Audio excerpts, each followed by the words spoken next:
trainer opens fire at both Equinox gym managers.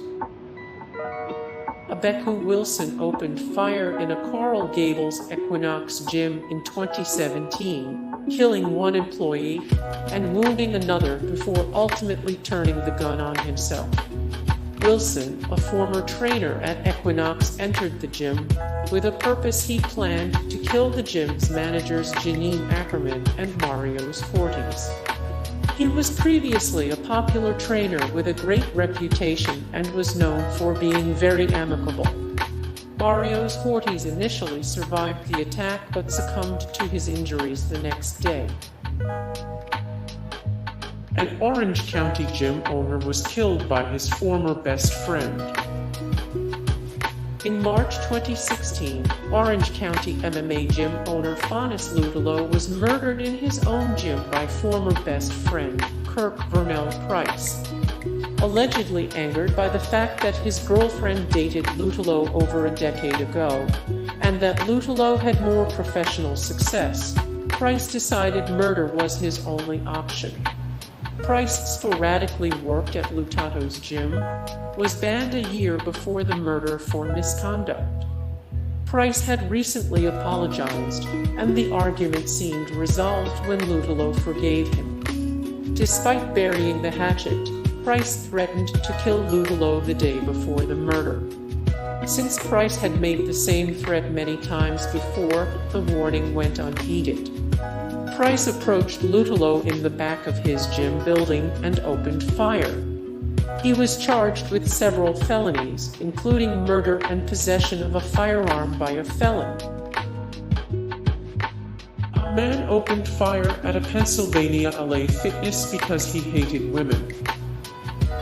On July 29, 2009, George Sordini opened fire in an LA fitness in Bridgeville, PA.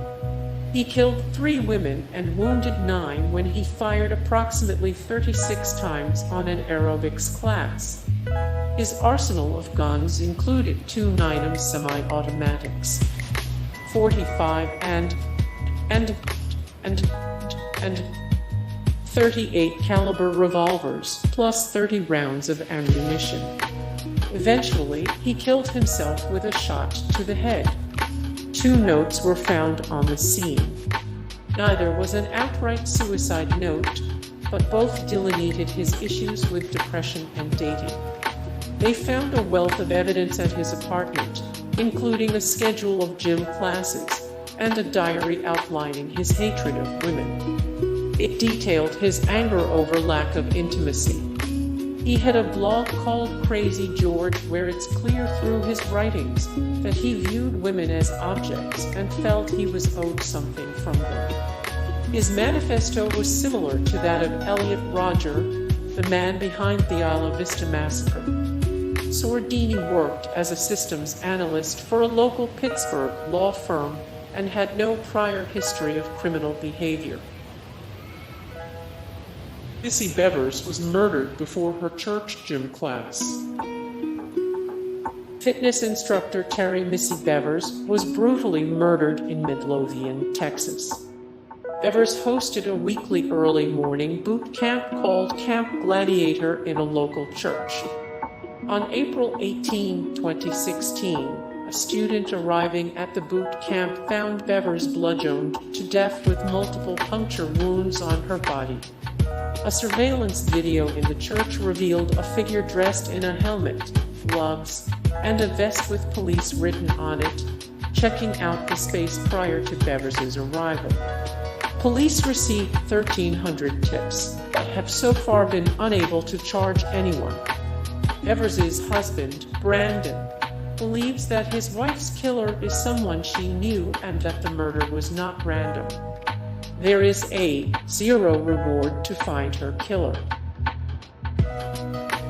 One trainer killed another trainer for stealing his clients.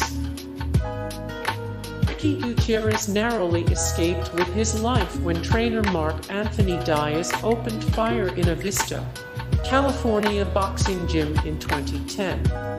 Gutierrez's trainer, Hector Gill, was not so lucky. Diaz was angry that many of his top boxers were leaving him to train with Gil. Diaz had also recently been banned from the gym after he threatened the owner, Ari Sultani. The ban apparently did not deter Diaz, who returned on April 7th and shot Gil, volunteer coach Peter Morneau, and Gutierrez. Morneau and Gutierrez escaped with wounds, but Gil died from his injuries. It took Gutierrez 3 years to recover after his right leg was shattered by the bullet. Diaz was sentenced to 86 years in prison for his crimes. Miami gang operating out of bodybuilding gym abducts, tortures, and kills. Nondescript bodybuilding gym located in Miami, Florida called the Sun Gym was home to a group of depraved criminals and murderers. In 1992, Daniel Lugo became the manager of the gym. He created a gang of meatheads, and together they kidnapped Mark Schiller and Frank Griga, 2 wealthy businessmen, as well as Griga's girlfriend, Christina Furton.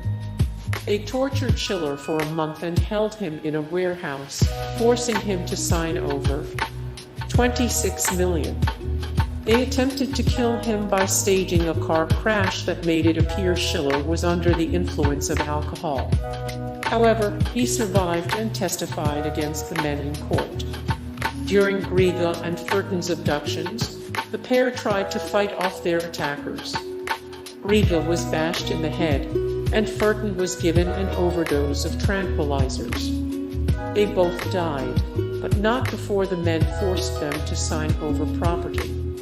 Lugo and Dorbel dismembered the bodies, removing teeth, hands, and feet to destroy evidence. They placed the body parts in metal drums and dumped them in the Everglades. Despite a dash to the Bahamas to avoid prison, both men are on death row. Depraved murderer taken to task in prison gym by fellow inmate. Depraved murderer taken to task in prison gym by fellow inmate. A teen was found rolled in gym mat with blunt force trauma to his head. She was murdered in an apartment complex gym when she let strangers in the door. A man followed his ex-girlfriend to the gym and stabbed her in the parking lot.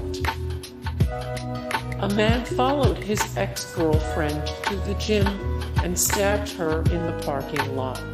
Hey guys, thank you so much for the support and likes and comments down below, and also thank you so much for watching, and I look forward to see you in the next video. Then take care, bye.